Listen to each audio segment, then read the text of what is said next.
All right, update time. This is what we replaced. This is the QR1C quick release valve.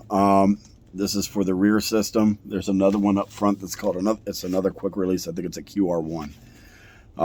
What ended up with this is the flange that sits in here failed.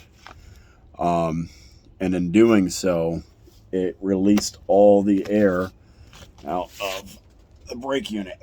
And the way that these work is there's a big giant spring that sits inside this thing, and one side of this has essentially a balloon in it. That balloon fills up, compresses that spring, and if you can look back here, it's got, it's kind of hard to see, right there is the brake itself. So that failed, and when that failed, it locked up the parking brake, preventing me from moving. In order to fix that, what I had to do was, let's see if I can find these. Might be laying on them, or they might be in my pocket. Nope, they're right here. I had to put these, they got this little T-shape inside of here, and I'm going to turn this around so you, I had to set this inside here, lock it into place, and screw it down to compress that spring so that I could unlock the parking brake. And it's all because of this guy right here. This guy was the problem. That's that new QR1C that's up there. Now, if you're pulling these things off, I ran into an issue. I did not have a wrench that was big enough to fit this. What I did have was channel locks. So I used channel locks on it. Granted that that's probably not the best tool for it, but it worked. There's one up front, there's one up top, and there's two on the sides. These two on the sides, I had a problem with this right here. It's like a 90-degree or a 45-degree elbow, and it was just a pain. So what I ended up doing is follow this line down here. Unscrewed this. This comes off of this piece right here. This is essentially a barrel. And so I unscrewed this piece. This spins freely on top of this, so it worked out really well. Once that was off, I did the second one, which comes right up over here into the top here. And you can follow these lines right back. Just make sure that you're undoing these. So this runs all the way back over to there, hooks into there, and it's the same mechanism on that side. So you unscrew this, and that allowed me, once I unscrewed the top and this front piece, once those were off, I could then put my channel locks on this and spin it freely. It is a 1/2 inch. There's two bolts up top. Mine weren't very tight. I did crank them back down because I don't want this thing falling off. That would be horrible. I'm going to zip tie these lines back up because these lines I don't want dangling down. But that's about it. It overall maybe took 45 minutes to get it down and replace it. Didn't take too long, but now I've tested it. The parking brakes do work. They are up and running again. They are holding air, so that's another good thing.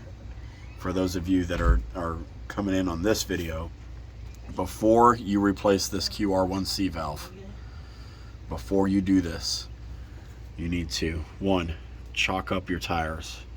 You have to do that, because if not, and these things start to roll, you're not going to be a happy camper, especially if you've got those in. But if you don't have those in, then the parking brake's going to be engaged. Either way, put chocks on your tires, people. Secondly, if you go to my other video that I will be posting before this one, it's not that very long. Your primary, at least on mine, this is a 2000 Bluebird All-American rear engine. On mine, my primary and my secondary air tanks are up forward underneath the cab. I had 2 drains on one tank and 1 drain on the other tank.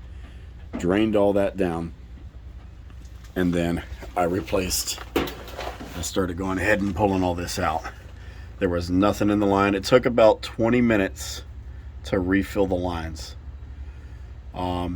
So not too bad. Not too bad. Obviously, I wanted to make sure that I tightened these down pretty well. I did not want to over tighten them. I didn't want to strip anything out because that would have been bad. This part, if you go through Bluebird, is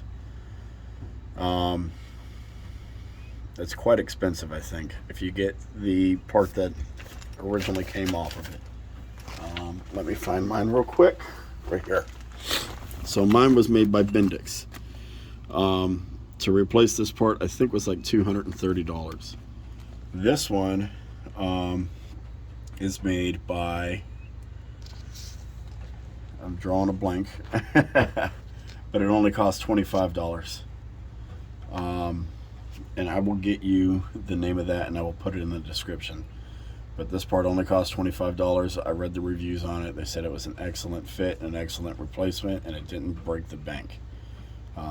And that's exactly what I was looking for. I did not want to break the bank replacing a part, but I wanted something that I could rely on, and the review said that I could rely on this. So that's what we decided to go with. This system, I believe, is 20 to 60 psi, so you're really not dealing with anything too high pressure, but at the same time, you want to make sure that all of your connections are well done. Again, a lot of this was zip tied back up. I don't know how that will work on your school bus. I'm zoomed in, there we go. For me, I'm going to zip tie all of this back up because I don't want it running around on the road or getting caught by anything up underneath here. There are a couple other parts that I found that were kind of like dangling. So these parts were also going to find a home. They're going to get zip tied back up. But the brake system is fully operational again. So I will see you guys for the next project.